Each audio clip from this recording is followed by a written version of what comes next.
L'année 2026 est l'année de la révélation. Si vous savez quoi que ce soit sur les enlèvements par des extraterrestres, Un petit peu. j'ai eu 2 observations d'OVNI de très près en plein jour ici, au-dessus de Los Angeles. C'est juste avant le crépuscule, et je vois cet engin noir en forme de triangle équilatéral, et je regarde cette chose glisser au-dessus de la vallée, comme si ça se déplaçait sur une plaque de verre, Ça planait.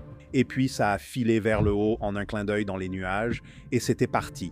Une fois que vous voyez quelque chose comme ça, d'aussi près physiquement, ça change tout. J'ai compris que l'OVNI m'avait été montré intentionnellement. Le monde n'est pas ce qu'on m'a dit. Daryl Anka, un homme qui canalise un hybride extraterrestre nommé Bashar, des millions de personnes suivant les conseils de Bashar sur la façon de sauver l'humanité et de changer nos vies. L'entité a arrêté de parler à la classe, s'est tournée vers moi et a dit « Il y a une entité ici pour toi en ce moment. Si tu es prêt à commencer, Où vit-il? Le savons-nous? c'est une entité physique extraterrestre à environ 500 années-lumière en direction de la constellation d'Orion. Dans une réalité parallèle, il s'agit d'une connexion télépathique. Ils ont dû passer dans d'autres réalités parallèles où l'ADN humain était encore viable comme le nôtre et utiliser cela pour créer des hybrides, ce qui signifie qu'ils sont génétiquement liés à nous. Un hybride extraterrestre n'est pas un sujet que j'aurais pensé aborder. Ils remarquent que nous faisons les mêmes erreurs. À quoi sommes-nous confrontés en ce moment? Qu'est-ce qui nous attend ensuite? En 2027, nous serons littéralement présentés aux extraterrestres.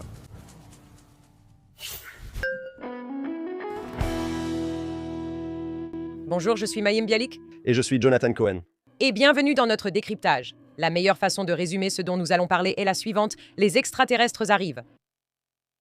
L'année 2026 est une année de révélation et l'année 2027 est celle dont beaucoup de gens parlent. C'est l'année où nous entrerons enfin en contact avec des êtres venus d'autres réalités, d'autres planètes, d'autres étoiles, d'autres univers. Notre invité d'aujourd'hui sait que c'est vrai parce qu'il reçoit ces informations d'un être qui vit dans une réalité parallèle. Et si cela vous étonne, ce n'est que la partie émergée de l'iceberg. Depuis 1984, un homme nommé Daryl Anka, né à Ottawa et ayant grandi ici même à Woodland Hills, en Californie, est en conversation avec ce qu'il appelle un ami du futur, Bashar. Daryl suivait un cours de méditation où il apprenait le concept du channeling. Et tout à coup, il a entendu une voix et une entité s'est présentée à lui. Et depuis 41 ans, des millions de personnes écoutent les conversations que Daryl a avec Bashar, une entité hybride extraterrestre.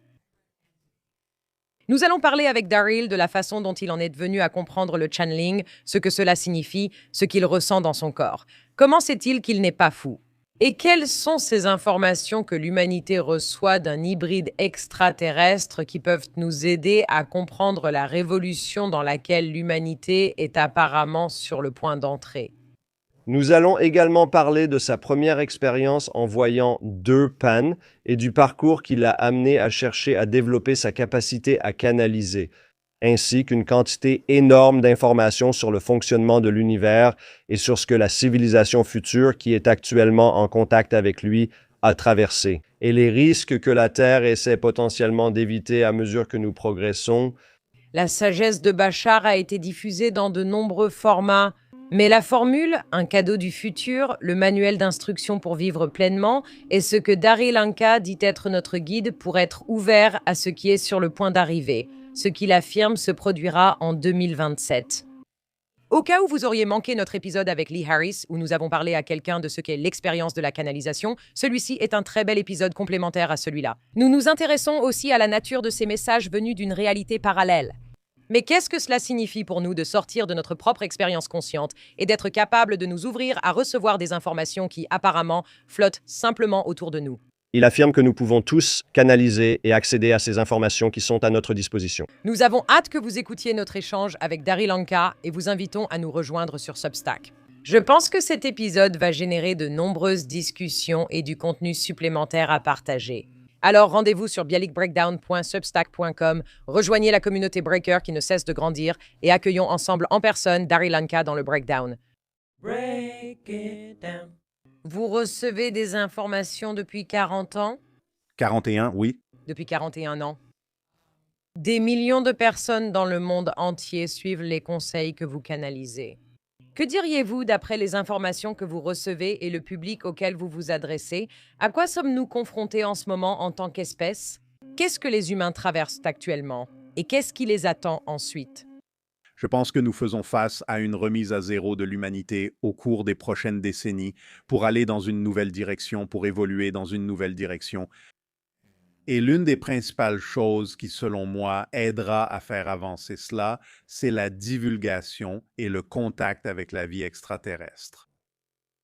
Donc, je pense que nous sommes à la fin d'un cycle et que nous traversons une transition en mettant un peu tout sur la table. Ainsi, nous pouvons vraiment voir le positif, le négatif et nous demander quel genre de monde nous voulons vraiment au final, commencer à faire de meilleurs choix et pouvoir avancer de manière plus positive. Beaucoup de gens décrivent une énorme surprise et un grand choc face à une grande partie de l'actualité. Et si je le formule, dans ce que tu viens de dire, ça a toujours existé, ça n'a juste jamais été visible.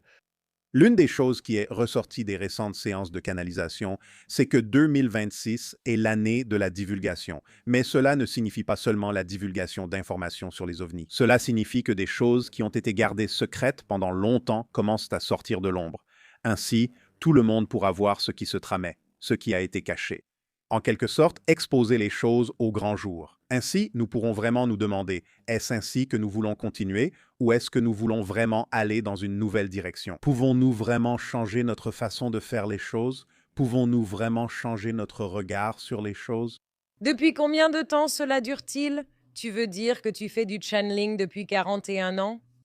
Depuis des millénaires, l'humanité conserve des archives de personnes recevant des informations, n'est-ce pas? Et en théorie, depuis aussi longtemps que les humains existent, nous interagissons avec beaucoup d'autres entités ou niveaux de conscience en théorie. Donc, je suppose que ma question serait, tout comme chaque génération dit, oh là là, ces jeunes aujourd'hui, ils ont la vie tellement facile. Est-ce que tu penses que ces informations sont vraiment opportunes, littéralement, pour cette génération? Y a-t-il quelque chose de particulier dans l'époque dans laquelle nous vivons qui soit différent, disons, d'il y a 1000 ans? Je crois que cela fonctionne par cycle, et je pense que nous avons déjà été dans une situation similaire auparavant, mais je pense que chacun de ces cycles apporte un petit quelque chose en plus. Mais maintenant, je pense que nous sommes à un seuil, je pense que nous avons assez, disons, d'inertie ou d'élan. Il y a maintenant une compréhension beaucoup plus large de ce genre de choses, plutôt que ce soit, disons, réservé uniquement à une sorte de caste de prêtres, ou à un culte secret particulier, ou quelque chose dans ce genre. Maintenant, c'est quelque chose dont tout le monde peut plus ou moins être conscient, qu'il s'y intéresse ou non. Les gens ne sont plus aussi effrayés quand quelqu'un dit des choses comme « j'ai vu un ovni », vous voyez, ou des choses de ce genre. Donc, je pense que la différence aujourd'hui, c'est l'accumulation d'informations que nous avons maintenant qui aide à générer un élan plus fort pour aller dans une nouvelle direction. Parce que j'ai tendance à appeler beaucoup de ces choses le plus grand secret que tout le monde connaît déjà. C'est juste que personne n'en parle vraiment. Mais maintenant, on commence à avoir beaucoup de discussions sur ce genre de choses. Tu as entendu parler des récentes auditions au Congrès sur les ovnis et les lanceurs d'alerte. Et tu sais, essayer de C'est ouvert à beaucoup de gens. créer des lois pour que les gens ne risquent pas leur carrière en abordant ces sujets. Pour moi, c'est une différence majeure et un changement radical. Nous allons aborder l'objectif plus global, en quelque sorte, et je dirais le résultat, n'est-ce pas, de beaucoup des messages que vous êtes capable d'exprimer. C'est la formule, un cadeau du futur, qui comporte de nombreux éléments intéressants et différents que nous voulons aborder de différentes manières. Je dois te demander de nous expliquer un peu ton parcours, parce que, tu sais quoi, j'ai une formation de neuroscientifique. Jonathan est écrivain et créatif, mais il a une expérience en Reiki et en guérison énergétique. Donc tu vois, on forme un duo assez intéressant. Et je crois en beaucoup de choses que je ne peux ni voir, ni quantifier, ni comprendre.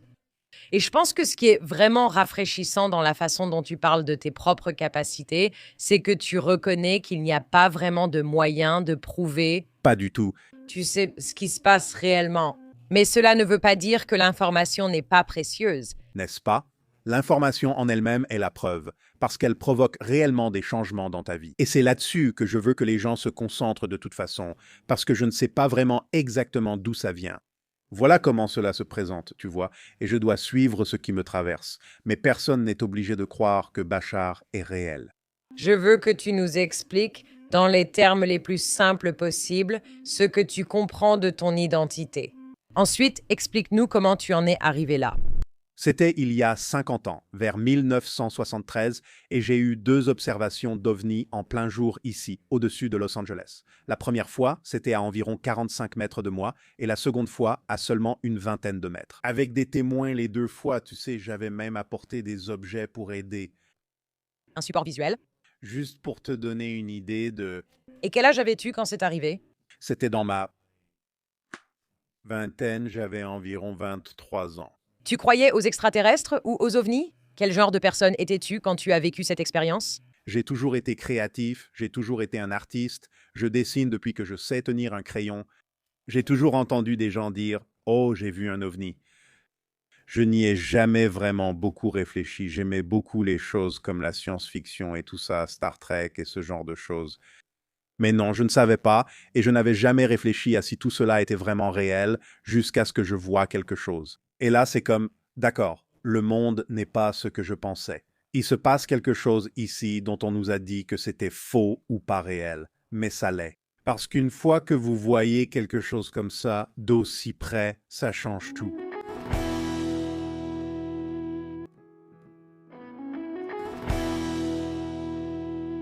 Ceci est une reconstitution en images de synthèse de ce que j'ai vu. Je veux dire, Après avoir vu ça, attends.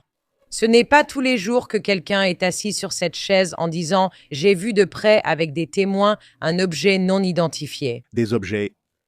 Un phénomène anormal. D'accord, alors qu'est-ce qui s'est passé? Racontez-nous tout, étape par étape.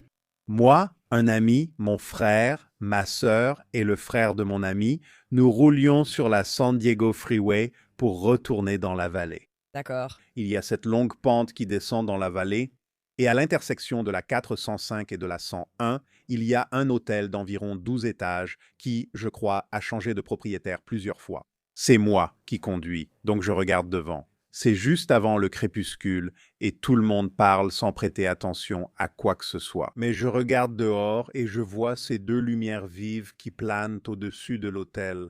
Au début, je me dis que c'est juste une de ces illusions bizarres. À cause de la façon dont je bouge et de la façon dont cet avion bouge, on dirait qu'il ne bouge pas. C'est juste une illusion d'optique. Mais ça planait. Mais c'était complètement immobile. Alors je me suis dit, OK, est-ce qu'il y a un hélicoptère qui plane au-dessus de l'hôtel? Pourquoi il plane? Qu'est-ce que c'est que ce truc? Plus on s'en approchait, plus j'ai commencé à attirer l'attention de tout le monde sur ces lumières, parce que, encore une fois, je voyais bien que ce n'était pas vraiment un hélicoptère. J'ignorais ce que c'était, mais cela restait immobile, planant au-dessus de l'hôtel. Dès qu'on s'est suffisamment approché, on a pu voir que c'était cet engin triangulaire noir, équilatéral, parfaitement immobile dans les airs, avec ses lumières bleu-blanc à chaque sommet et cette lumière rouge-orange terne au centre. On le regardait tous en se demandant « mais c'est quoi ce truc ?» Et dès qu'on l'a dépassé, j'allais prendre la 101 en direction de Lay. Donc c'était sur ma gauche, au-dessus de l'hôtel, et dès qu'on l'a dépassé, il est passé de l'autre côté de l'autoroute. Donc il était de nouveau sur ma gauche, parce qu'on est arrivé par ici. Donc maintenant, il est ici et je regarde cette chose glisser à travers la vallée d'une manière très inhabituelle, parce qu'on aurait dit qu'elle se déplaçait sur une plaque de verre. Il n'y avait pas de secousse comme un avion, c'était juste comme si ça glissait et ça a survolé les montagnes. On était tous paniqués en criant « Oh mon Dieu, on a vu un ovni !» Ou d'autres. As-tu vu si quelqu'un d'autre l'a remarqué? De nombreuses années plus tard, j'ai entendu un témoignage disant que quelqu'un d'autre l'avait vu au même moment et avait décrit la même chose. Mais à l'époque, non. Ce qui est étrange dans la deuxième observation, c'est qu'elle a eu lieu exactement une semaine plus tard.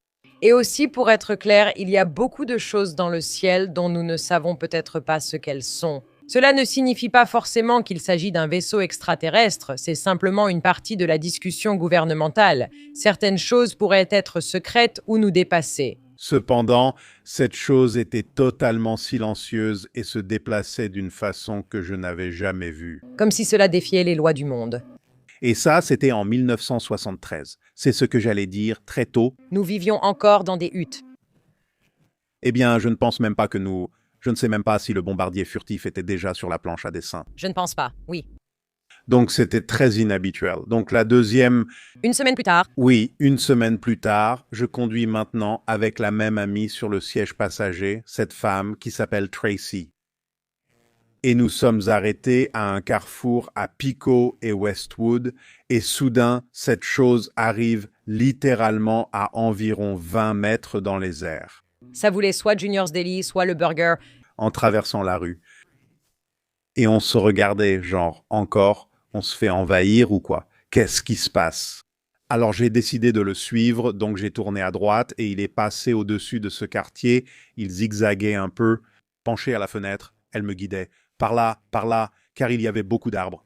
Je commençais à paniquer, elle disait « Tourne ici, tourne là ». On zigzaguait dans le quartier pour suivre cette chose qu'on voyait parfois au-dessus des arbres, puis on l'a un peu perdu de vue, juste par instinct. À un moment, j'ai tourné brusquement à droite dans cette rue et elle a juste crié « Arrête !» et j'ai pilé. On a levé les yeux, cette chose planait au-dessus de la voiture à environ 20 mètres. Et puis, en un clin d'œil, elle a filé vers les nuages, comme ça, et elle avait disparu. Et on est sorti, on a regardé autour de nous.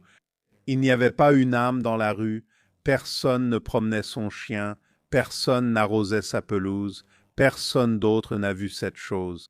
C'était l'expérience la plus surréaliste.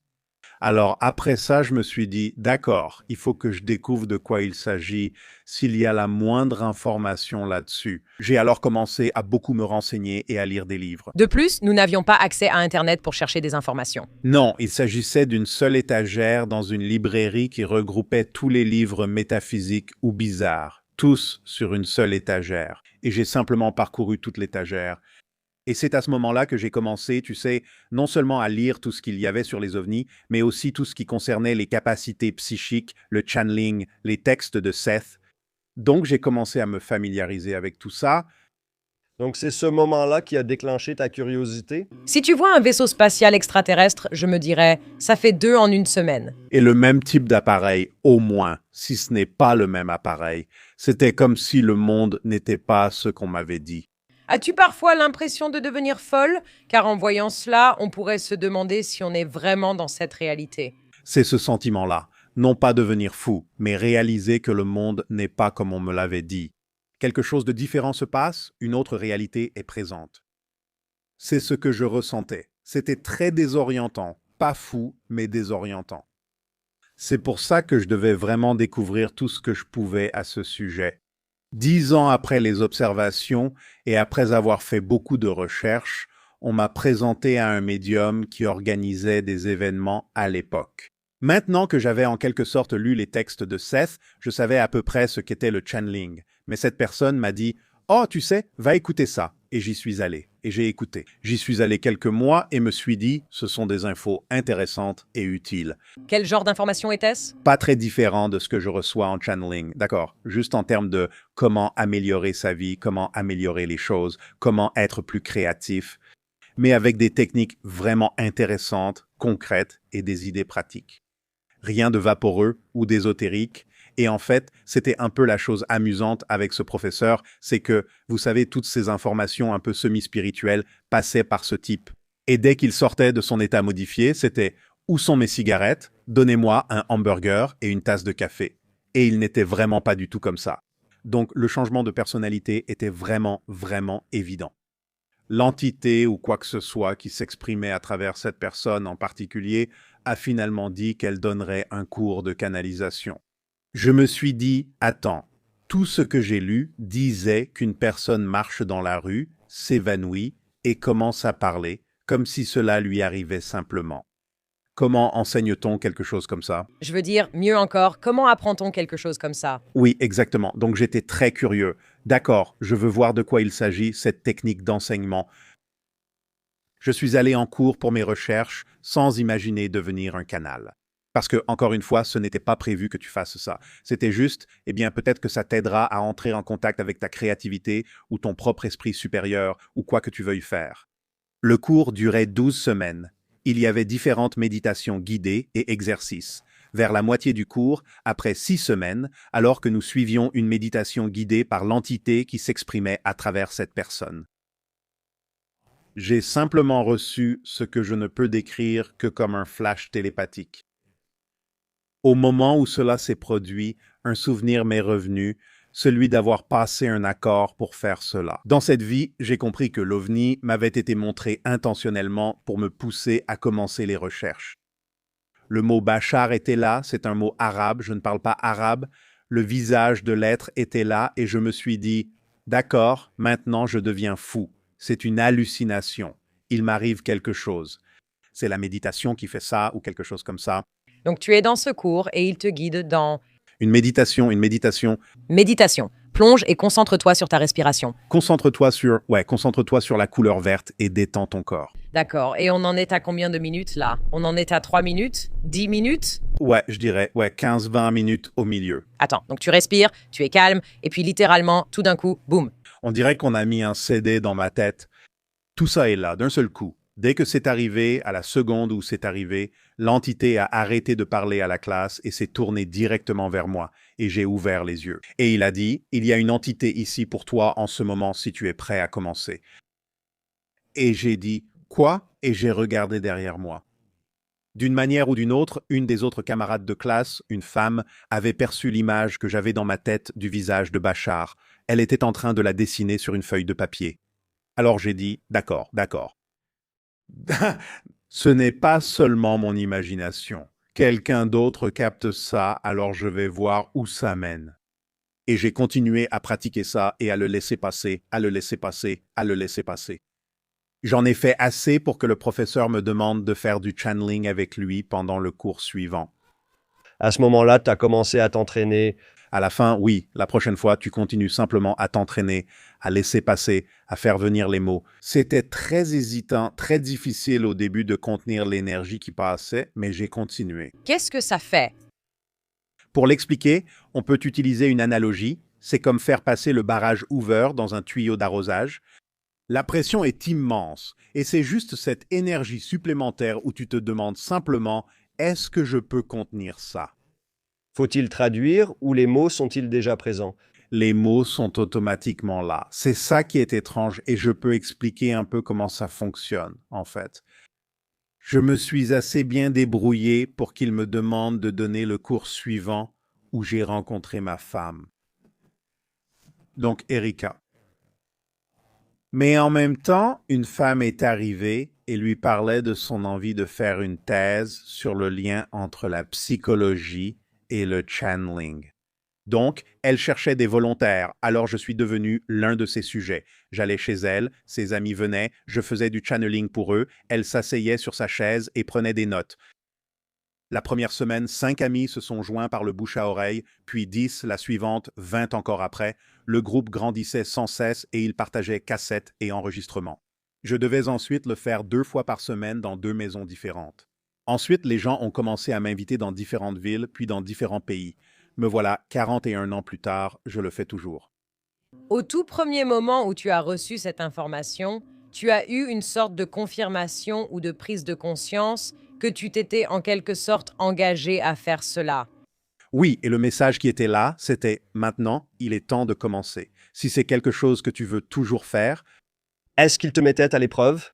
c'était un choix, c'était une proposition qu'on m'a faite. De cette façon, même si je sais, dans le souvenir, que j'ai accepté de faire ça. Il disait quand même, qui qu'il soit, est-ce que c'est toujours quelque chose que tu veux faire? À quel moment cet accord a-t-il été conclu selon toi? Il semblerait que cela ait été conclu avant cette incarnation.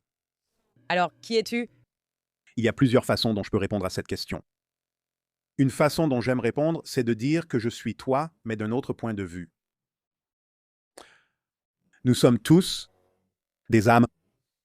Nous faisons tous partie de la source. Nous sommes des gouttes dans l'océan. C'est juste, je suppose, ce que j'ai choisi, c'est ce qui m'est arrivé, c'est comme ça que ça s'est passé pour moi. C'est pourquoi je dis aux gens qu'ils ne sont pas obligés d'y croire, car je ne peux pas le prouver. C'est une autre entité, ça pourrait être un autre aspect de ma propre conscience, je ne sais pas, parce que l'esprit humain est mystérieux et on ne le connaît pas très bien, mais c'est comme ça que ça se présente. Et bien sûr, j'ai mes propres confirmations, comme l'OVNI. Des rencontres en rêve que j'ai eues avec lui qui ne sont pas des rêves normaux, ce sont juste des conversations comme celles que j'ai avec toi pendant 1 heure dans le rêve. Mais il n'est pas nécessaire que quelqu'un croie cela pour tirer profit de l'information. Tu as étudié ton cerveau dans le documentaire que tu as fait sur la façon dont il change quand tu es avec cette entité par rapport à quand tu n'es pas avec cette entité. Je pense qu'il est important de discuter de cette distinction. Tu voudrais en parler? Tu es neuroscientifique. Oui, je veux dire, c'est l'une des raisons pour lesquelles nous avons réalisé le documentaire, pour expliquer comment cela s'est produit et aussi pour démystifier le channeling, parce que tout le monde canalise, cela s'appelle le gamma dans le cerveau, c'est l'état de channeling. 40 à 100 cycles par seconde, c'est le gamma, c'est l'état de channeling. Elle canalise quand elle organise? Tout le monde canalise quand il fait ce qu'il aime faire, quand tu ne fais pas attention au passage du temps.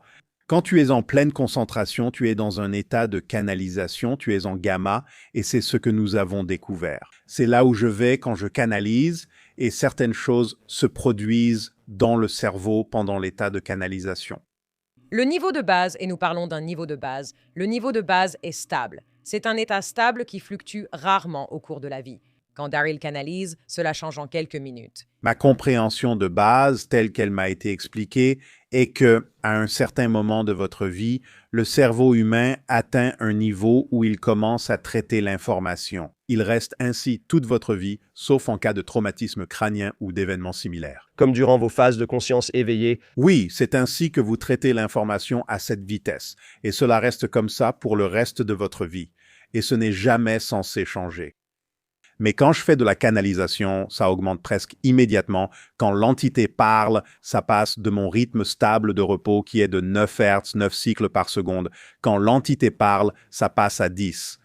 Quand l'entité écoute, ça passe à 11.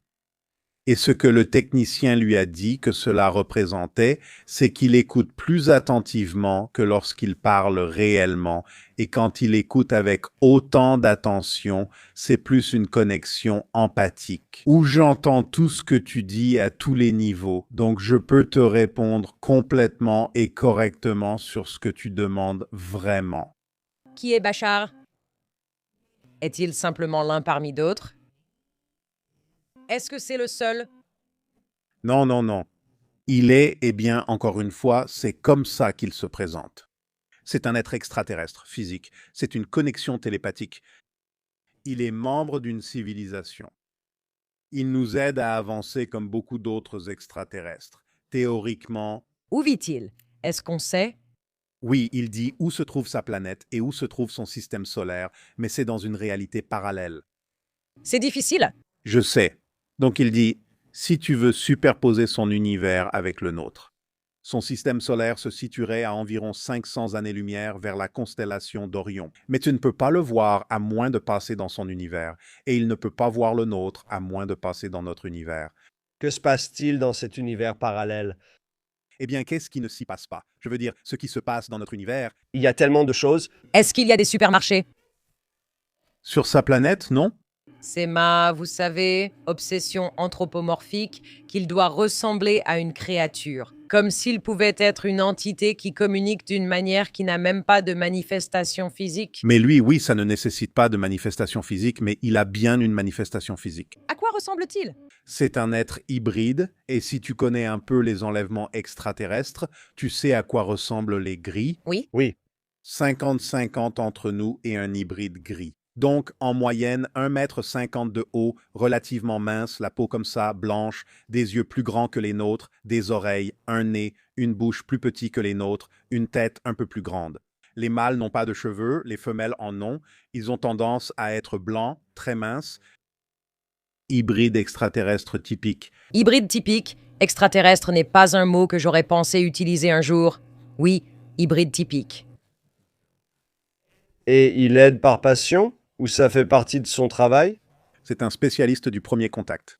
Et il y a un genre de Genius Bar pour les spécialistes du premier contact. Il y a toute une organisation et ils aident tous de différentes manières. Oui, il y en a. C'est une vocation dans sa société avec des ingénieurs sociaux, des ingénieurs planétaires, toutes sortes de choses différentes.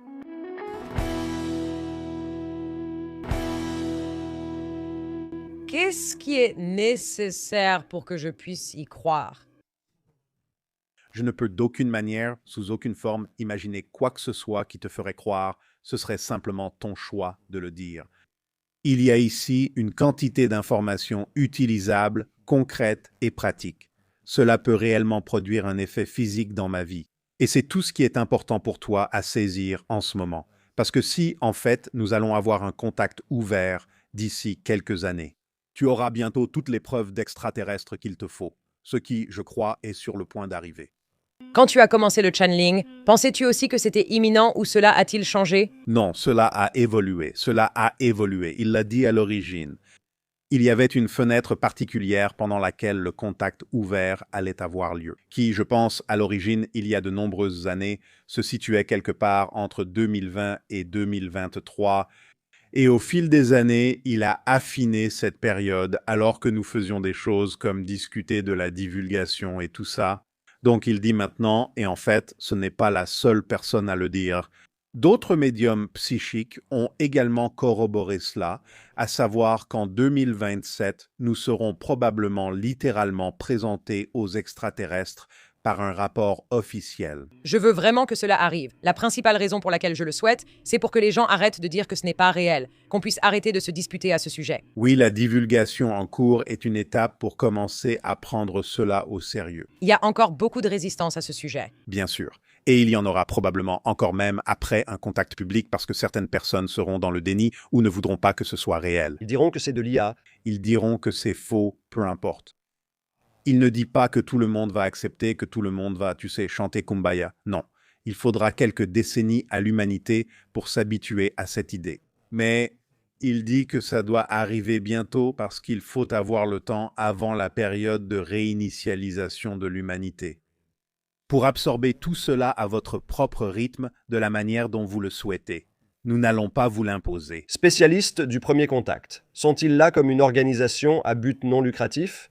Je me demande s'ils ont un intérêt direct à ce que la Terre s'en sorte d'une manière ou d'une autre. Absolument. Eh bien, tout d'abord, comme je l'ai dit, ce sont une race hybride, ce qui signifie qu'ils sont génétiquement liés à nous. Donc, ils nous voient un peu comme de la famille, voire comme des ancêtres. Ils existent depuis plus longtemps que nous. Beaucoup, Genre des millions d'années? pas leur société spécifiquement, mais d'autres ET, oui, puisqu'ils sont une race hybride créée par un processus d'hybridation, par un processus génétique. Ils sont, en un sens, par rapport à la galaxie, une race relativement nouvelle. Mais dans leur réalité parallèle par rapport à eux, nous les considérerions comme ayant environ 3000 ans d'avance sur nous.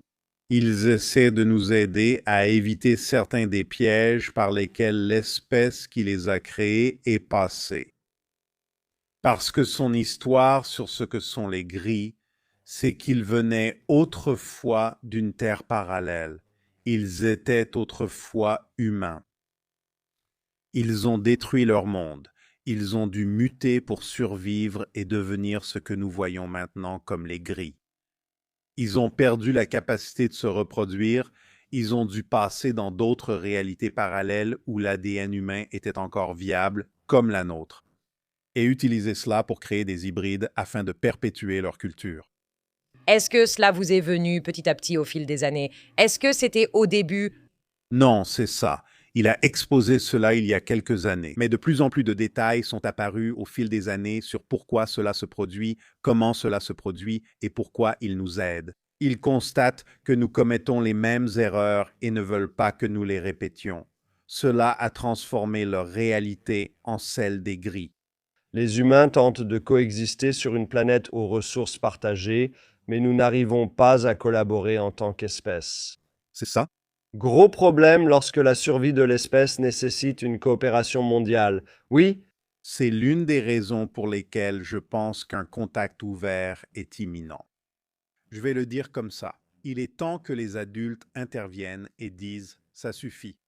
Vous êtes en train de gâcher la planète. Il est très important que vous ne le fassiez pas. » notre progrès technologique, en particulier avec le développement de l'IA, est-il le début du processus d'hybridation? C'en est un aspect de ce avec quoi nous fusionnerons à l'avenir, mais ce n'est pas le début. Le processus d'hybridation dure depuis des milliers d'années. Quand les gens disent être enlevés par des extraterrestres pour leur ADN, cela a du sens. C'est pour ça.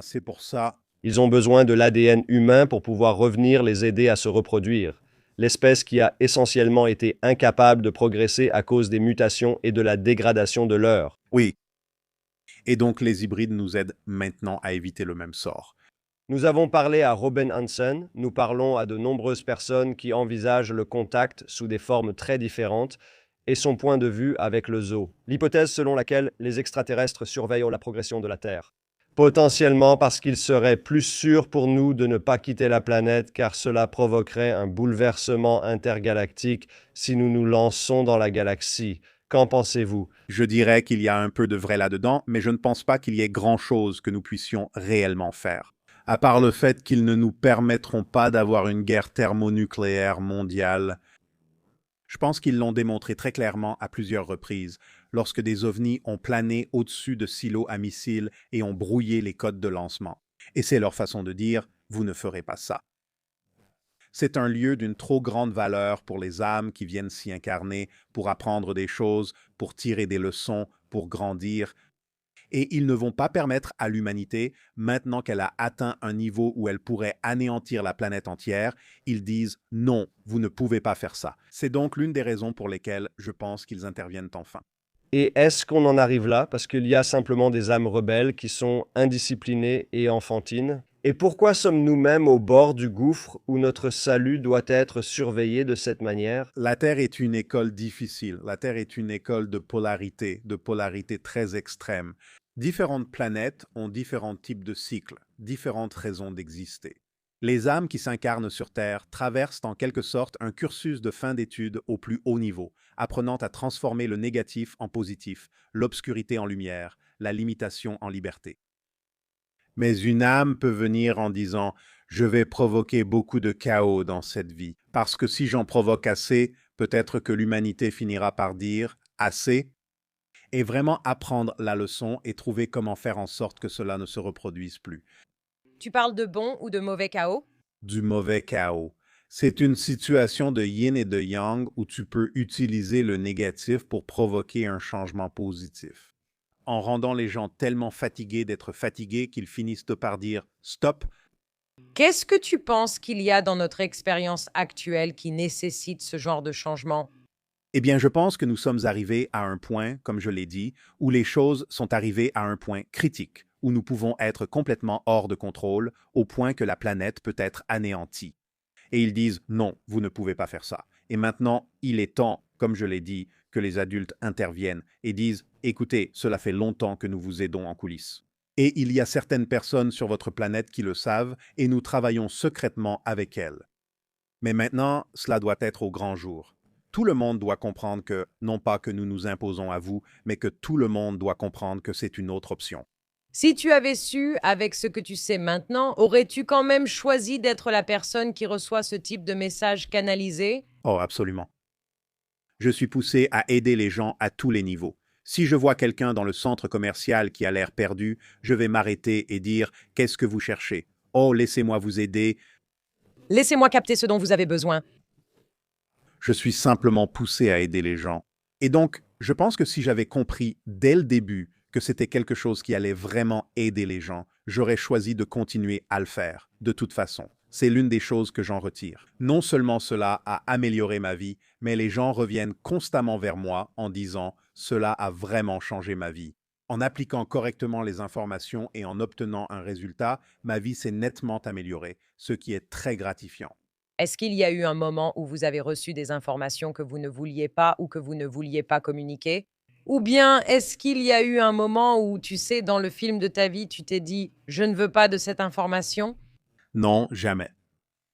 Il y a des moments, je le sens pendant la canalisation. Quand certaines informations sont retenues, ce n'est pas le moment approprié pour les transmettre. Qu'est-ce que tu ressens? J'ai l'impression de savoir qu'il y a autre chose, mais je ne suis pas censé en parler. Est-ce que tu as d'autres pouvoirs spéciaux comme est-ce que tu as d'autres choses, tu sais, un autre sens intuitif ou De plus en plus ces derniers temps, parce que ça déteint sur moi d'une certaine manière, et moi quand je conduis, j'ai clairement un sixième sens. Si une voiture arrive sur le côté et que je ne la vois pas, je sais qu'elle arrive et je m'arrête, car il y en a toujours une. Donc ça a beaucoup affiné ce genre de sens vibratoire, ça a affiné certaines capacités télépathiques, ça a encore augmenté la synchronicité que je vis dans ma vie à un niveau où c'en est presque ridicule. Pour l'un des films que nous allions réaliser, je voulais qu'une personne en particulier le narre. Alors, ce n'est pas cette personne qui l'a finalement fait, mais c'est à ce niveau-là que la synchronicité a commencé à se manifester dans ma vie, cet acteur en particulier. Nous avons dit, d'accord, eh bien, nous allons envoyer une lettre à son agent, alors nous avons envoyé la lettre en disant que nous aimerions qu'il narre ce film. Le lendemain, ma femme et moi devions retrouver un ami qui nous a proposé un restaurant où je n'étais jamais allé auparavant. Nous entrons dans le restaurant. Qui en sort? Cet acteur. Oui, Donc des choses comme ça arrivent de plus en plus et de plus en plus, jusqu'à des proportions ridicules. en réfléchissant un peu plus à la façon dont ça fonctionne, pas seulement le channeling, mais aussi comment la Terre fonctionne. Et j'adore cette explication de, vous savez, quelle est cette société, cette civilisation qui est tellement en avance sur nous et qu'est-ce qu'ils savent. Nous parlons à beaucoup de personnes qui ont vécu des EMI et elles parlent de voir au-delà du voile, en dehors de cette réalité physique.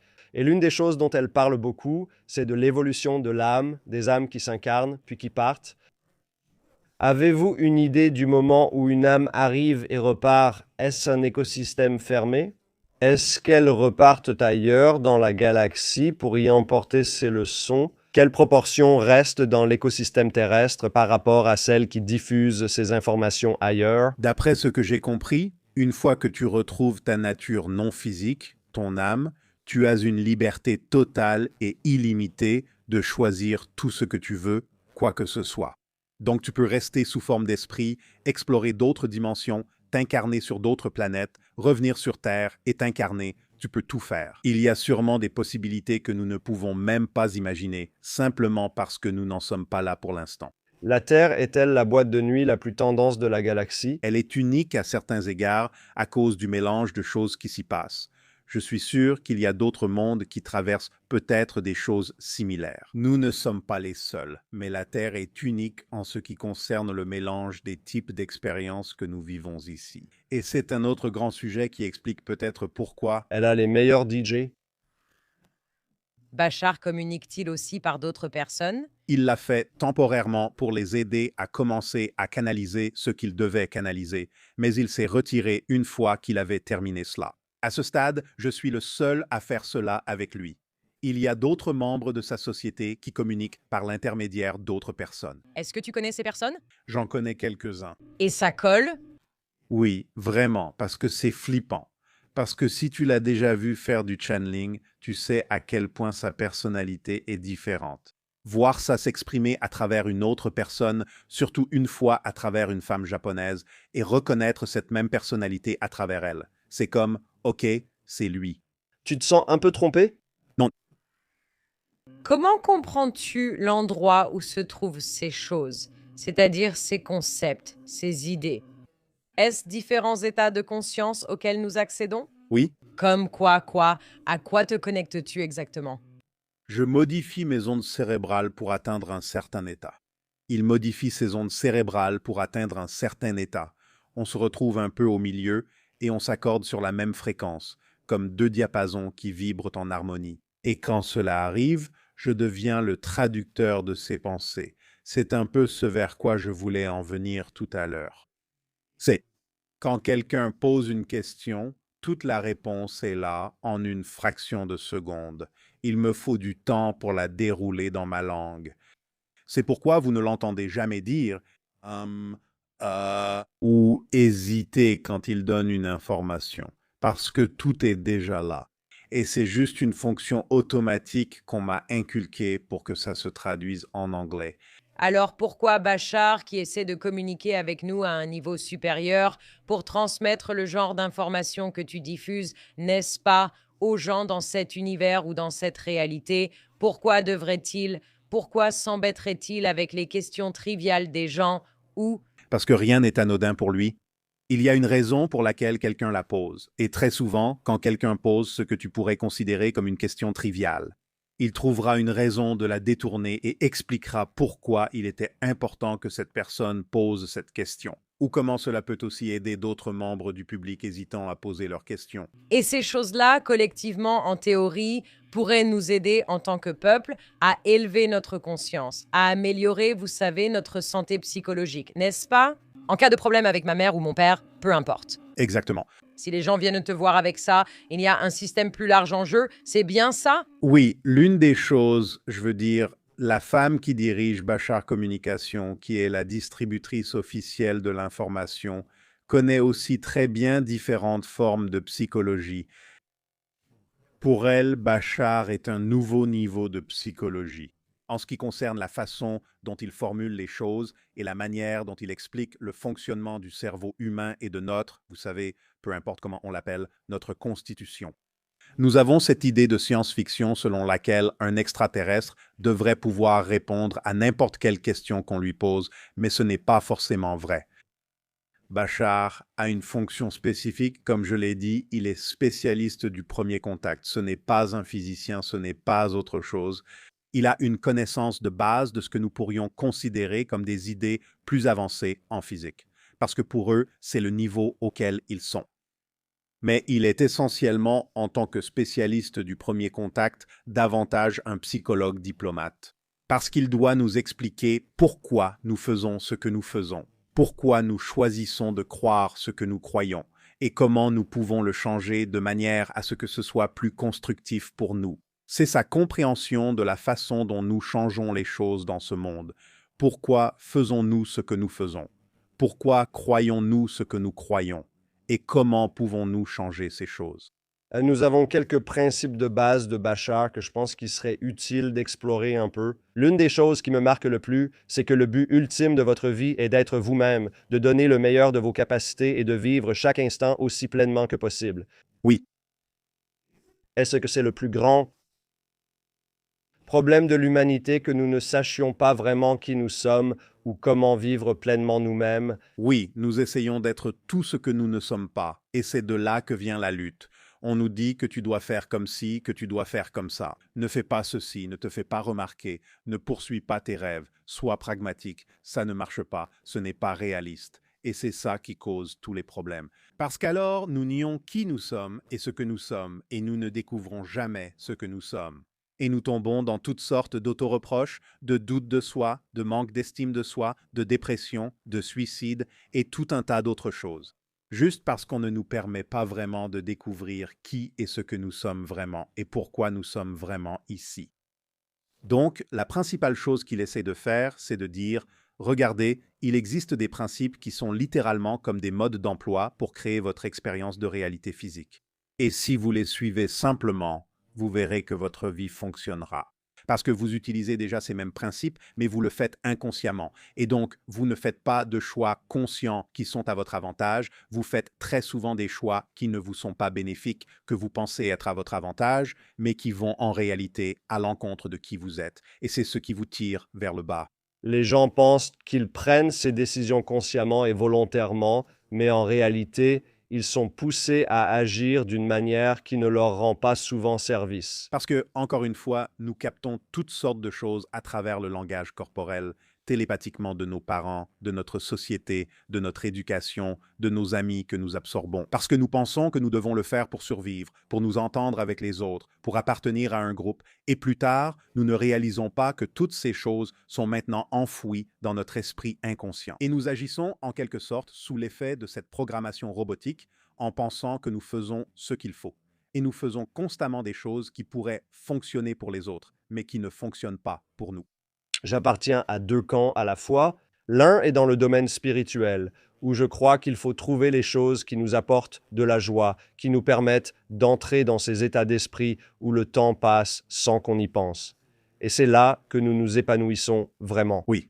Et je crois que lorsque tu arrives vraiment à faire cela, tu développeras des compétences qui te permettront de trouver un moyen de gagner ta vie. Exactement.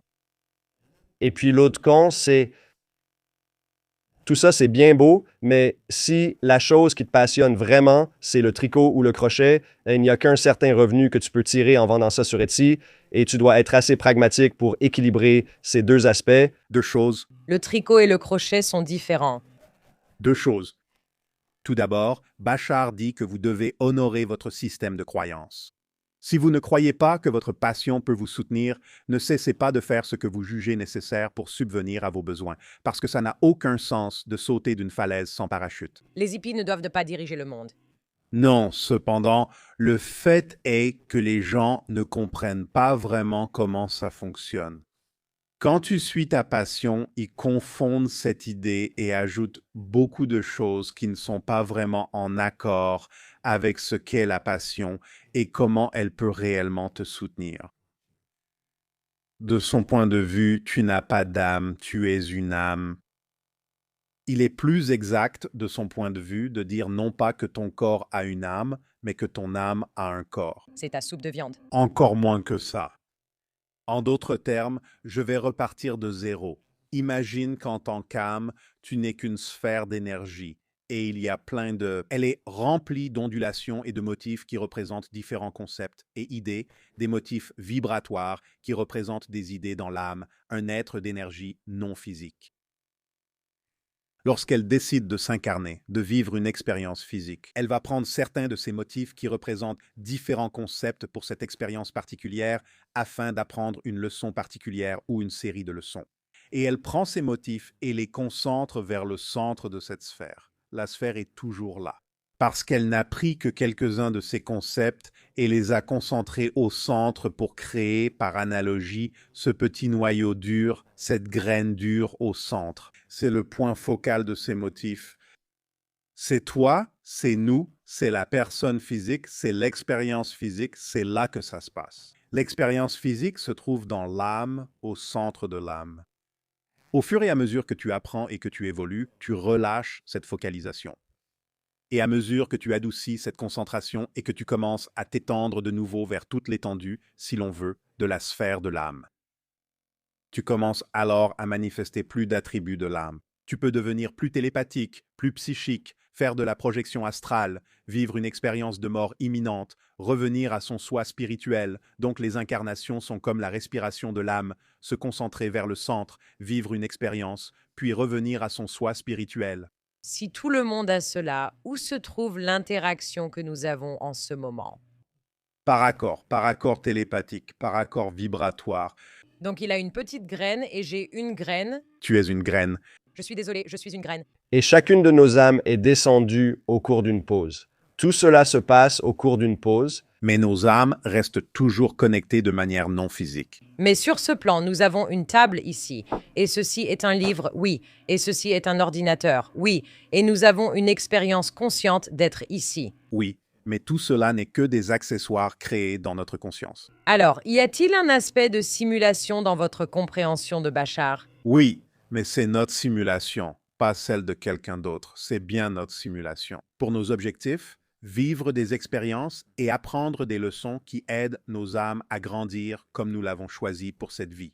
Qu'as-tu dû ajouter à ton encyclopédie personnelle d'informations, Daryl, pour pouvoir transmettre du sens? Parfois, certaines personnes vivent une expérience de mort imminente et dans cette expérience, elles apprennent des choses auxquelles elles n'ont jamais été exposées auparavant, n'est-ce pas? Ils reviennent d'une EMI avec, tu sais, une compréhension de la mécanique quantique et d'autres choses. Y a-t-il des choses que tu as dû apprendre? Y a-t-il des choses qui t'ont été transmises? Quand je fais du channeling pour quelqu'un, je peux aussi avoir en parallèle une conversation à part sur des choses que j'ai envie de savoir. Et il peut me parler en même temps. C'est encore plus étrange. Lui parles-tu en dehors du channeling pour les autres, Audrey? Dans mes rêves, oui. En général, il y a eu quelques fois où j'ai demandé, par exemple, au début, Dois-je participer à Maïm's Breakdown? oh, il a clairement dit oui. Il a dit « Je ne sais pas ». Absolument. Oui, je voulais savoir. Comment fonctionnent vos vaisseaux spatiaux?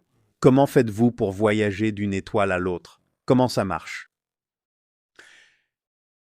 Le téléchargement a pris 1 seconde, il m'a fallu 3 heures pour tout écrire, mais il m'a expliqué comment ils font. Cela a à voir avec la résonance vibratoire, avec l'idée que le temps et l'espace sont des illusions et que tout existe en réalité ici en même temps. Mais d'un point de vue physique, cela signifie que chaque endroit que vous considérez comme un lieu possède une fréquence de signature spécifique. Donc, s'ils peuvent entourer leur vaisseau, disons, l'isoler avec une sorte de champ de force qui les retire de toute réalité particulière. Lou Elizondo en parle aussi dans son livre. Et ils peuvent imposer une fréquence d'un autre endroit, ils se déplacent instantanément à cet endroit. Donc c'est un voyage dans le temps. Non, ce n'est pas un voyage dans le temps, C'est un voyage dans l'espace, mais c'est un voyage dans l'espace-temps. C'est un déplacement vibratoire d'un endroit à un autre. Peuvent-ils le faire physiquement sans vaisseau? Ils le peuvent à ce stade de leur évolution. Mais une fois, nous lui avons demandé pourquoi ils avaient encore des vaisseaux, s'ils pouvaient faire cela. Il a répondu « parce que vous en avez besoin ». Je croyais qu'il dirait « nous avons beaucoup de bagages ». Non, vous avez besoin que nous le fassions, parce que d'autres civilisations ont besoin que nous arrivions de cette façon, parce qu'elles ne comprendraient pas si nous apparaissions simplement dans leur salon. Voici une question amusante. Bachar a-t-il de l'humour? Oh, absolument, constamment. C'est l'une des choses que les gens remarquent le plus, c'est qu'il a un sens de l'humour très ironique. J'ai vu certaines des vidéos, vous savez, il y a une expression très particulière que vous adoptez, c'est sûr, ça ne ressemble vraiment pas à vous. C'est une expression différente, vous savez. C'est un rythme de parole différent. Et vous savez, c'est vraiment, c'est très intéressant. Je suis curieuse de savoir si vous pouvez nous dire un peu quelle est la durée la plus longue que vous passez dans cet état. Est-ce que c'est épuisant? Qu'est-ce que ça fait, émotionnellement ou physiquement? De quoi êtes-vous consciente lorsque vous canalisez? Au début, c'était difficile à supporter. Je dirais que pendant les 2 premières années, chaque fois que je le faisais, j'étais épuisé après. Une fois que j'ai commencé à lâcher prise sur tout ce qui m'empêchait de lui faire confiance, à me débarrasser des vieilles idées et de ce genre de choses. Alors ça a commencé à me donner de l'énergie, donc maintenant ça me donne de l'énergie. Il ne me reste que ça. La plus longue période où j'ai canalisé était d'environ 5 heures. Maintenant, c'est en moyenne entre 90 minutes et 2 heures. C'est long de rester ainsi si longtemps. Mais pour moi, ça ne donne pas cette impression. J'ai l'impression que ça ne dure que 20 minutes. Je me pose une question sur la fatigue. Est-ce que c'était parce que tu étais nerveux à l'idée de ce qui allait se passer? Non, je ne suis pas habitué à autant d'énergie. Je ne suis pas habitué à cette énergie. En plus, ton cerveau fonctionne différemment. Oui? Tu t'es déjà dit, je ne sais pas trop quoi dire, ni même si je devrais parler. Je ne dis rien. Je ne prévois jamais. Non, ouais, c'est comme si tu conduisais une voiture, mais maintenant tu passes du côté passager et quelqu'un d'autre conduit. Tu peux regarder par la fenêtre et faire attention à d'autres choses. J'ai toujours peur que le conducteur fasse mal son travail. Je sais qu'il conduit bien, je n'ai pas à m'inquiéter de ses antécédents au volant. Il fait ça depuis 41 ans maintenant avec moi. Au début, as-tu été un passager nerveux à un moment, ou juste un peu? Non, car je savais déjà que c'était le but de la recherche et que cela pouvait être utile. Et tu te souviens de tout. Je me souviens de bribes de concepts dont j'ai besoin.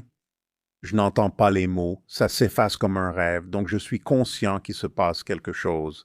État cérébral, littéralement. Oui, je sais qu'il se passe quelque chose, mais c'est comme si tu faisais un rêve éveillé intense et que quelqu'un entrait et disait « Maïm, Maïm ». Tu n'entends simplement pas et tu réagis seulement après qu'il t'appelle 3 fois. La conversation pourrait tout aussi bien avoir lieu dans une autre pièce. Je dois toujours t'appeler 3 fois avant que tu réagisses.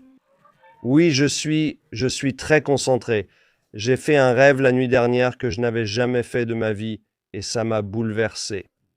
Et je me demande si ce rêve avait un rapport avec ce podcast. Parce que je crois que les gens se réunissent, qu'il y a une certaine résonance et que ça change quelque chose. Je vais supposer que c'est probablement le cas, parce que ça arrive quand Bachar fait des séances privées. Il dit aux gens, écoutez, chaque fois que je vais réellement parler à quelqu'un physiquement par l'intermédiaire du canal, nous avons toujours une réunion d'abord en rêve pour mettre ça en place. Voici la version rapide du rêve. J'ai oublié pourquoi j'étais là, j'étais quelque part très haut. C'était soit un avion, mais ça ne ressemblait pas à un avion. Mais j'étais, disons, à un point extrêmement élevé. Il y a eu une brève négociation, puis on m'a lâché de là. Et c'était une chute libre. Et j'ai dépassé un oiseau qui volait et je me suis dit, ah, c'est bizarre que je tombe plus vite que lui. Une créature qui devrait pouvoir aller où elle veut, et c'est juste une chute libre totale. Et je me suis dit, oh, il y a eu un moment de peur, puis il n'y avait plus aucune peur. Et je me disais, je vais juste atterrir comme une plume et je serai totalement maître de la situation. Et ça m'a rappelé des rêves, un rêve récurrent que j'ai souvent fait, où je peux voler et où je contrôle un peu le vol. Ça ressemble à une projection astrale typique. La plus puissante, mais je ne l'ai jamais eue. Ce niveau de chute libre, et ce qui m'a frappé, c'était à la fois la terreur et ensuite ce sentiment de confiance sereine et de paix dans cette chute libre. Tu as peut-être été proche de faire l'expérience de la lucidité sous forme astrale. Explique ce qu'est une projection astrale. Eh bien, souviens-toi quand j'ai parlé de l'idée de l'âme, d'accord? Eh bien, c'est que tu t'es détendu. L'idée est que ton attention physique s'est élargie pour redevenir ta conscience. Maintenant, tu es dans le domaine non physique, mais pas complètement sorti. Donc, tu es toujours connecté à la vibration du domaine physique, mais tu es capable de la transcender et d'aller où tu veux dans certaines limites. Tu es maintenant plus libre d'explorer car tu n'es plus limité par des frontières physiques, ta conscience se déplace. C'est aussi similaire à la vision à distance, c'est une forme de projection astrale, c'est plutôt un voyage hors du corps. J'ai rêvé d'une énorme tumeur sur mon visage. On en parle?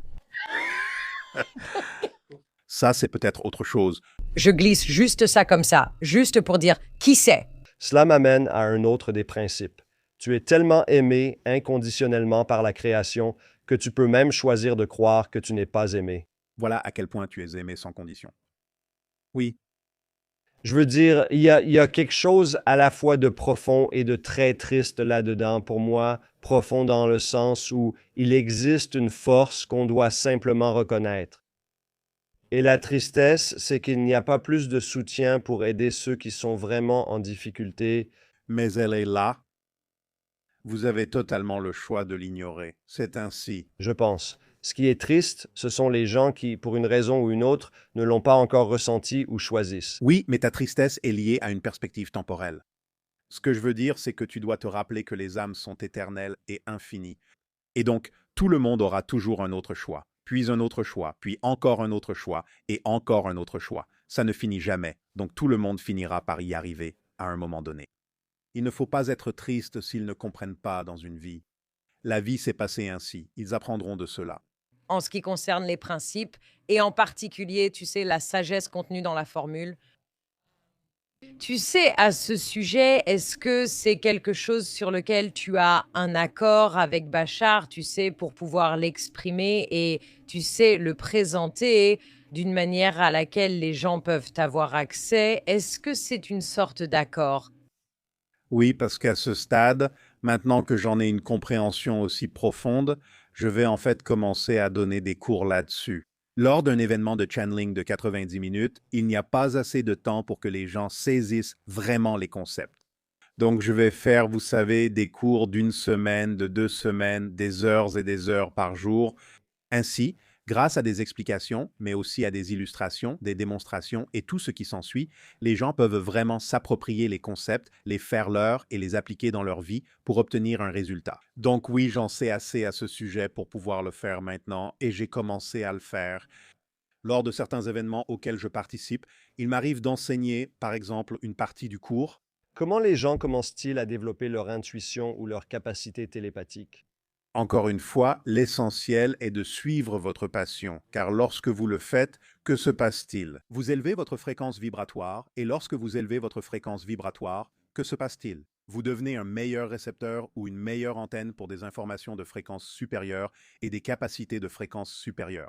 Et donc, cela va tout simplement de pair. Je veux dire, d'une certaine manière, du point de vue de Bachar, et maintenant je comprends cela, ce n'est que de la physique. Vous ne pouvez pas percevoir ce que vous n'êtes pas. Votre vibration doit être égale à la vibration de quelque chose. Vous devez d'abord être à ce niveau avant de pouvoir le percevoir. Et lorsque vous fonctionnez à un niveau supérieur, vous ne pouvez avoir que les pensées qui correspondent à ce niveau.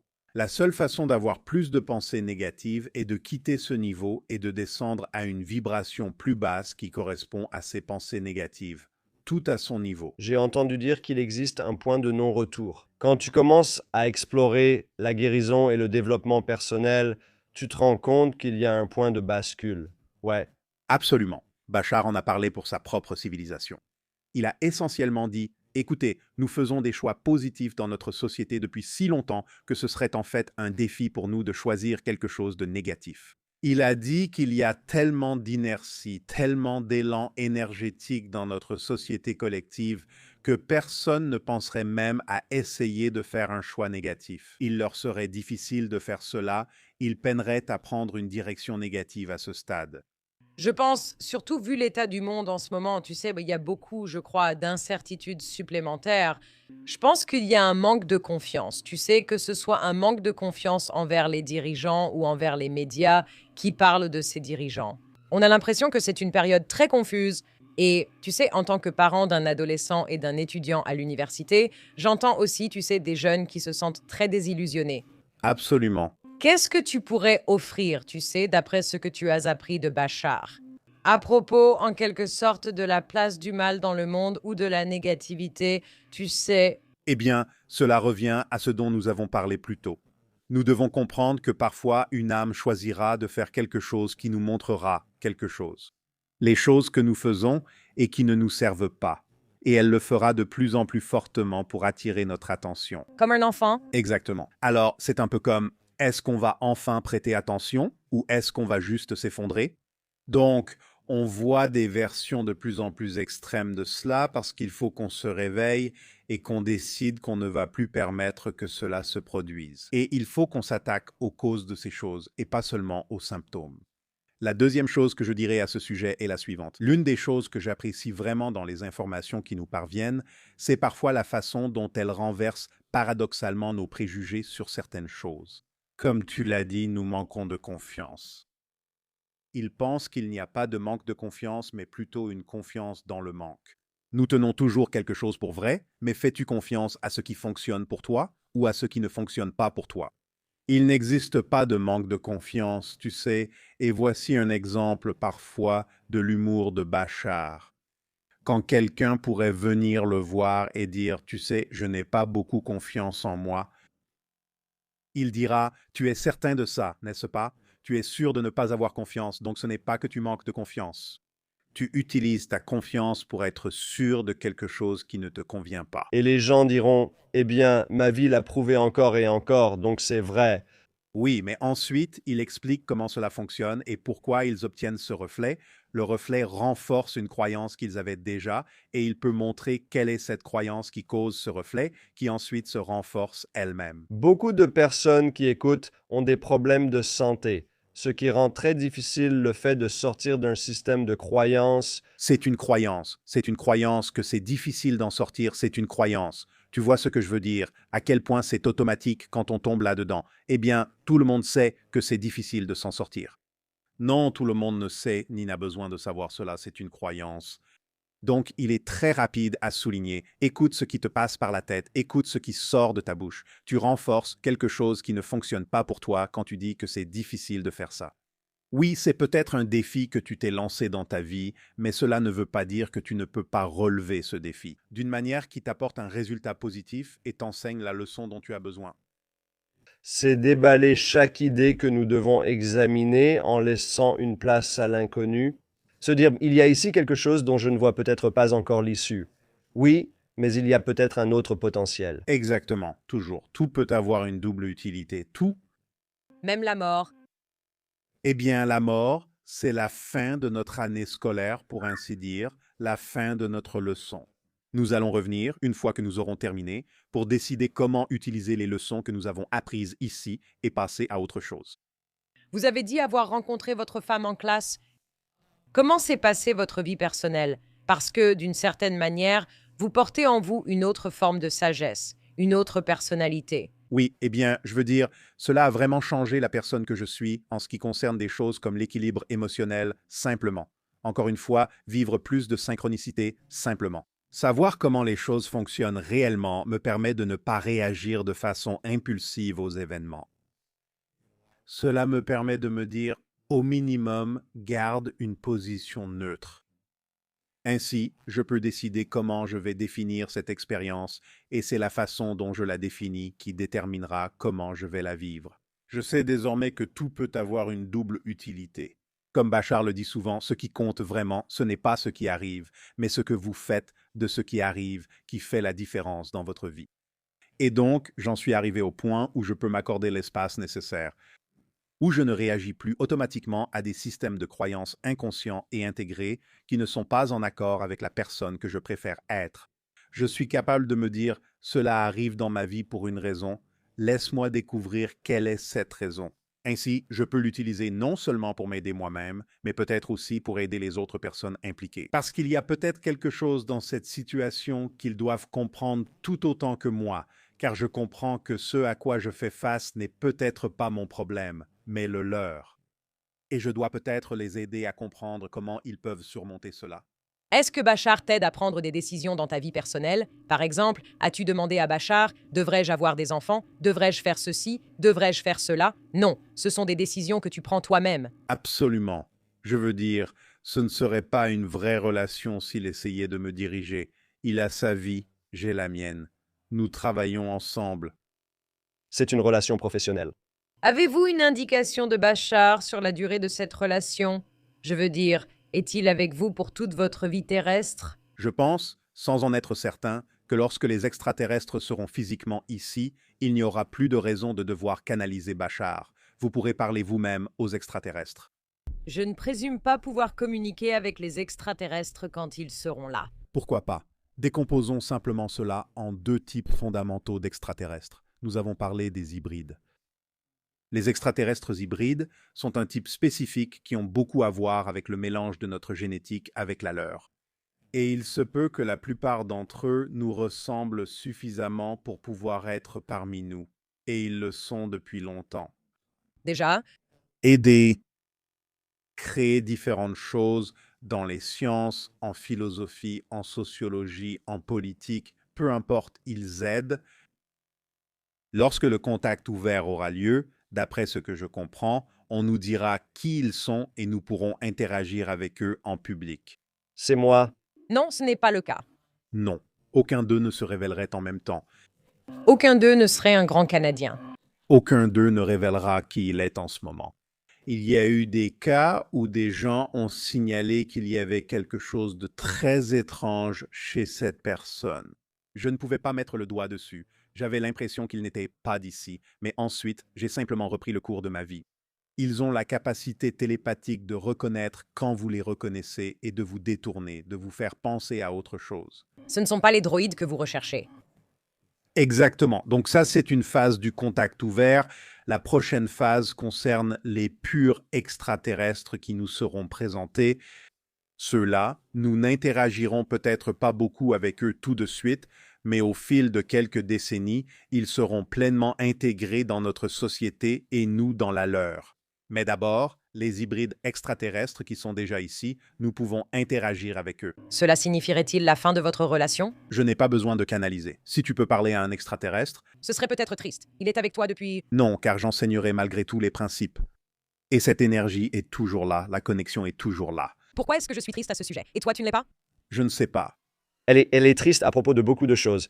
mais c'est très gentil de ta part. Peut-on évoquer les autres extraterrestres, pas les hybrides gris? C'est quoi leur truc? Eh bien, il y a des êtres que les gens ont qualifiés de pléiadiens, arcturiens, peu importe, reptiliens, les êtres mantis, des êtres insectoïdes.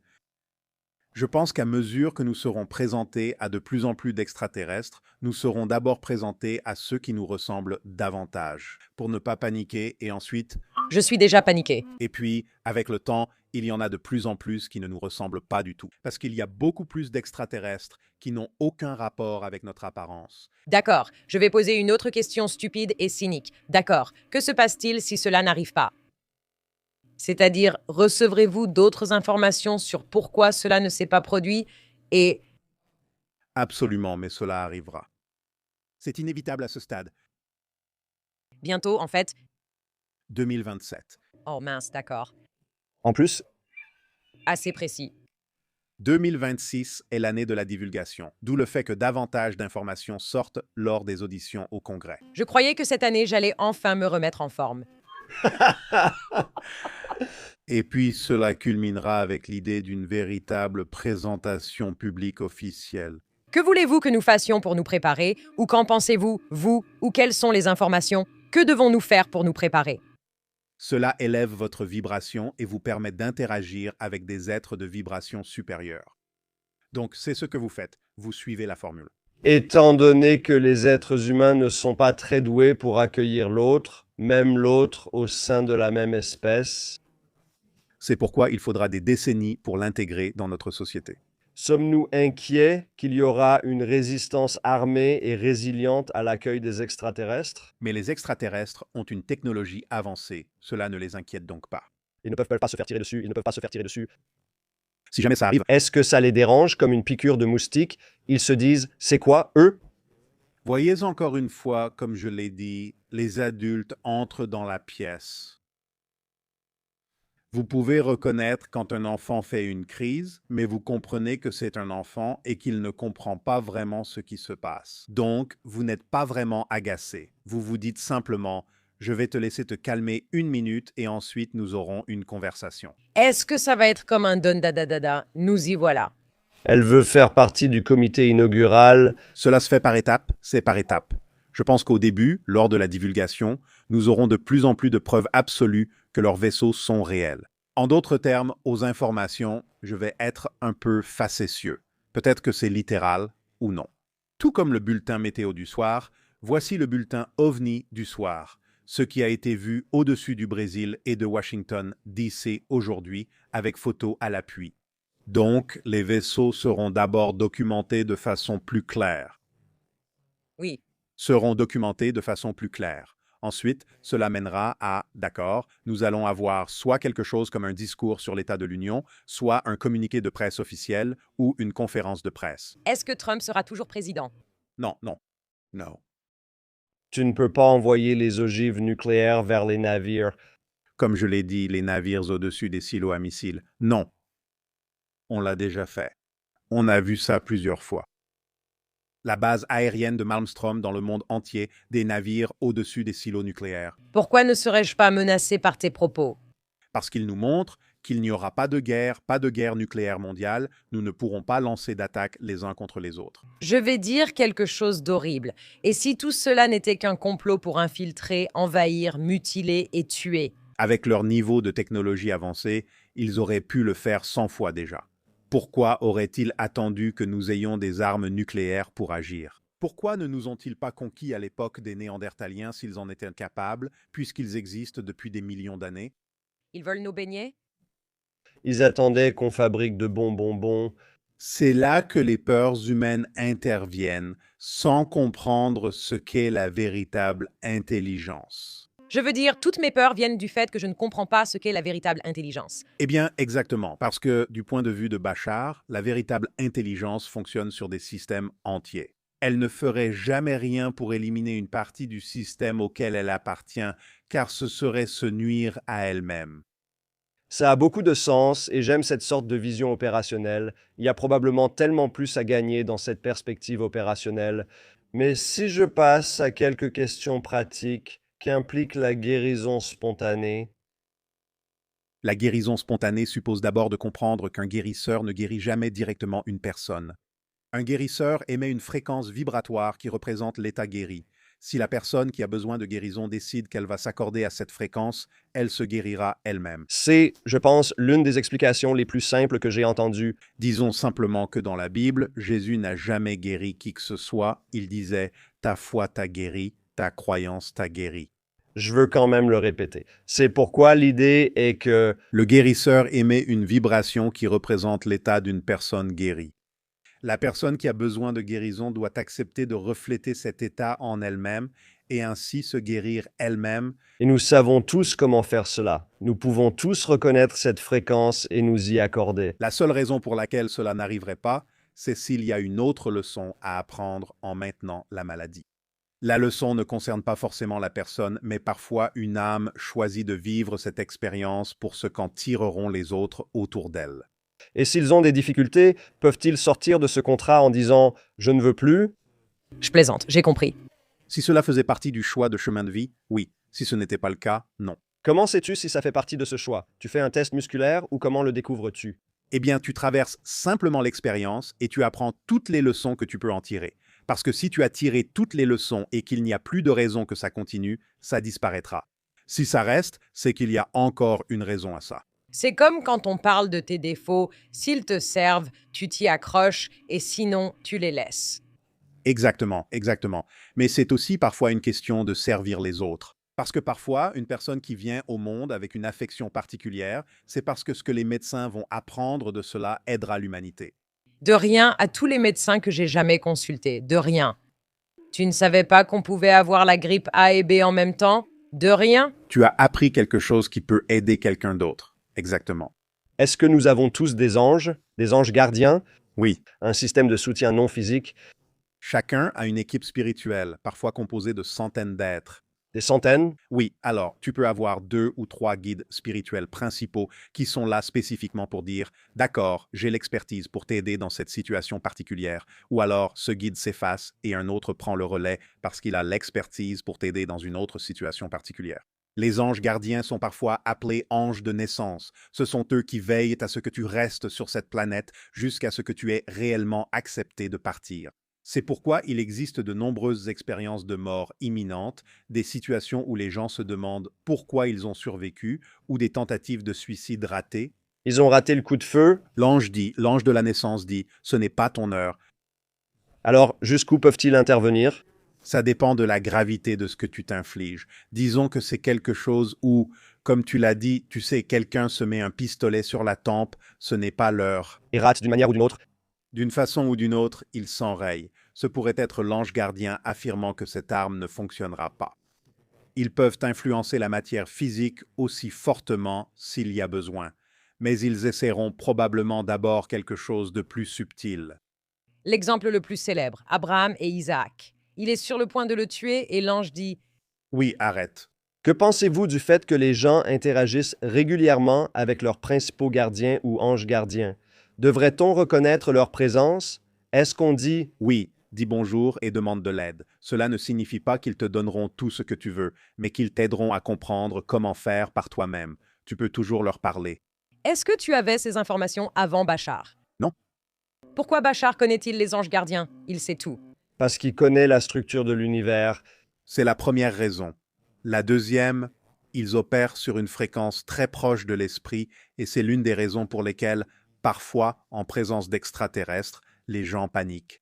C'est parce que lorsque vous êtes exposé à une vibration que nous percevons comme celle de l'esprit, notre esprit primitif réagit. Je vais mourir et il passe en mode survie, combat ou fuite et la peur monte en nous, mais vous n'allez pas mourir.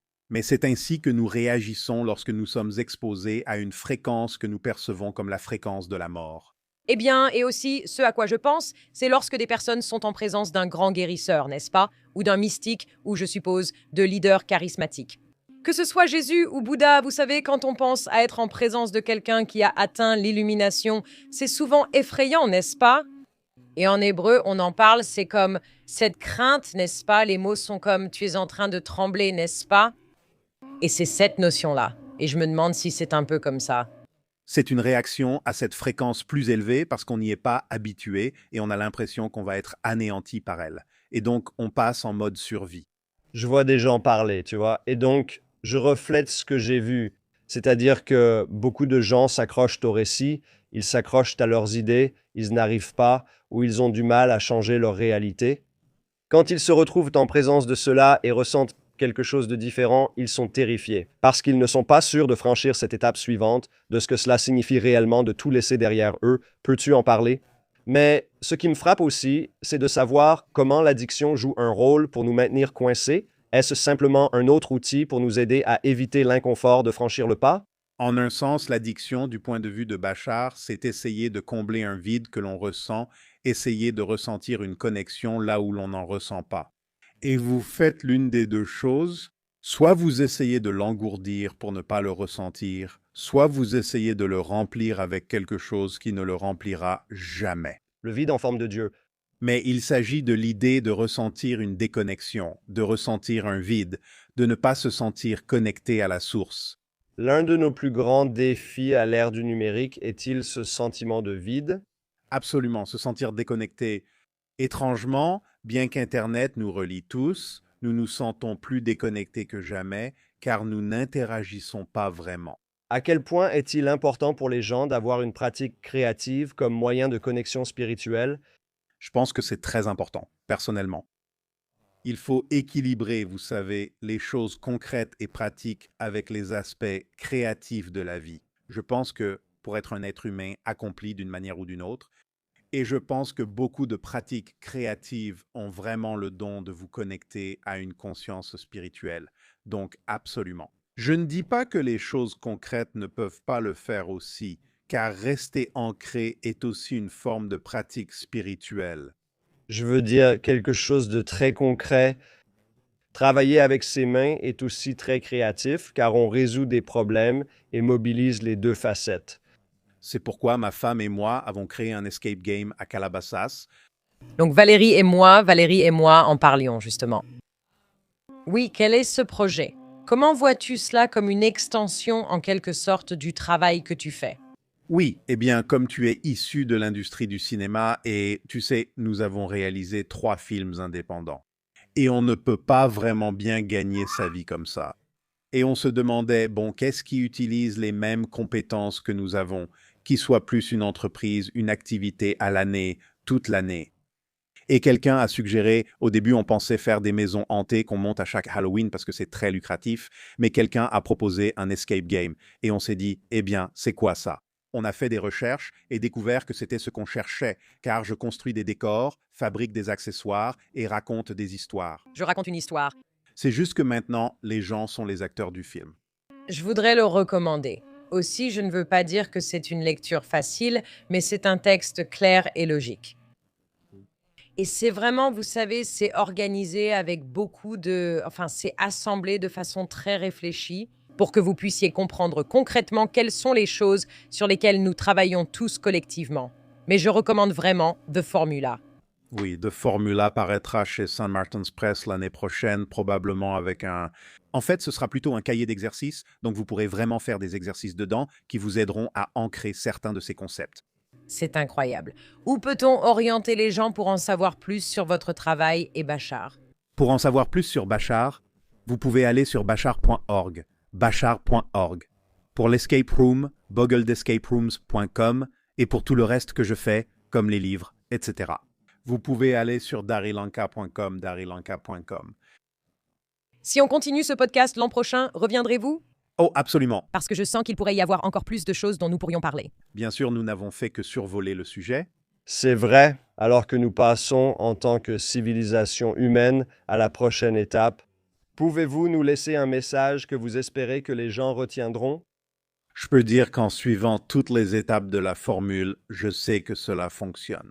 Même avant que je ne sache quoi que ce soit sur Bachar, et peut-être parce que cela allait arriver. Dans ma vie, j'ai toujours été une personne qui refusait de faire quoi que ce soit qui ne correspondait pas à ma passion.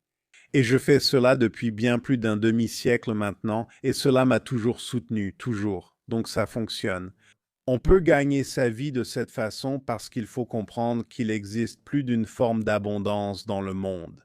Ce n'est pas seulement une question d'argent. Bien que ce soit une représentation valable de l'abondance, il existe de nombreuses formes d'abondance, comme la synchronicité, comme recevoir un cadeau, comme avoir quelque chose à échanger.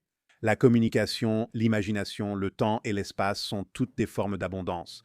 Si vous acceptez toutes les formes d'abondance comme valables, elles peuvent s'unir pour vous offrir l'abondance totale nécessaire pour avancer continuellement. Il suffit d'élargir votre définition de l'abondance et de la laisser venir à vous plus naturellement. Vous serez alors pris en charge. C'est l'une des conversations les plus inhabituelles que nous ayons eues, vraiment agréable et fascinante. Nous apprécions cette opportunité. Il s'agit non seulement de transmettre ce que Bachar vous apporte, mais aussi de faire comprendre ce que c'est d'être la personne qui détient ce type d'informations. Nous l'apprécions vraiment. Merci pour l'invitation, avec plaisir. Merci beaucoup. Si Bachar a un collègue voulant me parler, je suis prêt à canaliser. Fais attention à ce que tu souhaites. Évidemment, cela m'a beaucoup rappelé notre conversation avec Lee Harris, tu sais, qui canalise aussi des informations, mais qui a une approche très différente dans ce domaine. Lee Harris, tu sais, était littéralement dans le métro un soir quand cela lui est venu comme ça. C'est vraiment intéressant que Daryl ait accédé à cette forme de canalisation par la méditation et de façon plus intentionnelle en se demandant « Est-ce que je peux recevoir des informations ?» Il était évidemment ouvert à cela, tu sais, comme il le dit lui-même. Il n'y a aucun moyen de vérifier la véracité de tout ça. On ne sait pas si c'est absolument vrai. Ce qu'il sait, c'est qu'il croit accéder à quelque chose qui semble en dehors de son expérience cognitive. Il a l'impression que ça se télécharge en lui, que ça arrive instantanément. Il est dans une sorte de processus avec cette autre partie de sa conscience, tu vois? Que penses-tu du changement d'état cérébral qui a été identifié dans le documentaire? Et tu sais, en lien avec cette idée du changement d'état cérébral qu'on a, quand on est dans cet état de jeu ou dans un espace créatif, Oui, je veux dire, ce dont il parle, c'est un peu, tu sais, ce dont on a beaucoup parlé. Quand on parle de méditation, tu sais, à quelle fréquence, n'est-ce pas, tu vibres ou si tu faisais, tu sais, un EEG, un électroencéphalogramme, tu sais, un enregistrement, qu'est-ce que ton cerveau fait? Et oui, on sait qu'il y a différents états dans lesquels les gens peuvent entrer et dans lesquels ils entrent effectivement. Des chercheurs comme Richard Davidson ont montré, grâce à l'imagerie cérébrale sur des moines en méditation profonde, que le cerveau réagit différemment. Je ne connais pas assez les enregistrements EEG pour pouvoir dire ça. Entre 9, 10 et 11 Hz, tu sais, il y a un changement qui est statistiquement significatif. Je n'ai tout simplement pas cette information sous la main, mais ce que je dirais, c'est que je trouve intéressant que lors d'une étude EEG, il y ait eu une différence qui apparemment pouvait être détectée entre différents états. Et oui, qu'est-ce que ça veut dire? Ce que cela indique, encore une fois, ce n'est la preuve de rien. Cela montre simplement qu'il est dans une fréquence vibratoire différente, tu vois? Quand il reçoit cette information, ou quand Bachar écoute des informations par rapport à l'activité de son cerveau qui est enregistrée, c'est fascinant ce à quoi nous pouvons accéder dans différents états. Tu sais, on pense que là où nous sommes, c'est la nature de notre réalité, mais il y a tellement de choses qui s'offrent à nous quand on change notre façon de fonctionner, de penser, nos systèmes de croyances et même la vitesse à laquelle notre cerveau traite les informations. oui, et aussi, tu sais, l'une des choses dont il parle, tu sais, dans The Formula, A Gift from the Future, comme il le dit, tu sais, comme il l'a mentionné, c'est ce genre d'ouverture qu'il espère que les gens auront. Et c'est le même type d'ouverture qu'il pense être nécessaire pour notre prochaine incarnation, quelle qu'elle soit. Que ce soit d'entrer en contact avec des extraterrestres ou simplement d'être plus à l'écoute de nos propres besoins, tu vois, et de nos propres destins. Ce qui m'a plutôt plu en lisant ce livre, c'est qu'il n'y a rien de tel. Donc, rien qui soit au-delà de ce qu'on peut comprendre. Il n'est pas question que tout le monde se peigne le visage en bleu. Ce sont, vous savez, 5 principes. Que l'existence est tout ce qui existe, tout est une expression ou un reflet de l'existence. Tout existe ici, ici et maintenant. Tout est déterminé par la résonance ou un état d'être, et tout change constamment. Sauf ces lois, vous savez, ce sont les 5 principes, ou ce qu'il appelle les lois de l'existence. Donc, vous savez, ce sont des choses qui sont utiles, très intéressantes, et il y a aussi différentes actions que vous pouvez entreprendre et les effets que cela a. C'est très intéressant. Une conversation intéressante et quelque chose auquel nous ne nous attendions même pas en commençant ce podcast. Pas du tout. Et qui sait? Je veux dire, maintenant, j'ai vraiment l'impression que je dois me préparer sérieusement et être présente pour 2026. Je te désigne pour faire partie du comité d'accueil des extraterrestres en présentant un panel représentant l'humanité. Maintenant que tu es là, je veux que tu rencontres celui-ci. Je pensais aussi que tu devrais peut-être présenter ces bulletins d'information. Bon sang. Au-dessus des montagnes de Sedona aujourd'hui, nous avons vu, présenté par Maïm Bialik. Restons tous à l'écoute pour ça. Mais d'ici là, de notre décryptage à la crise nerveuse que nous espérons que vous n'aurez jamais, on se retrouve la prochaine fois. It's my Bialik's breakdown. She's gonna break it down for you. She's got a neuroscience PhD or two.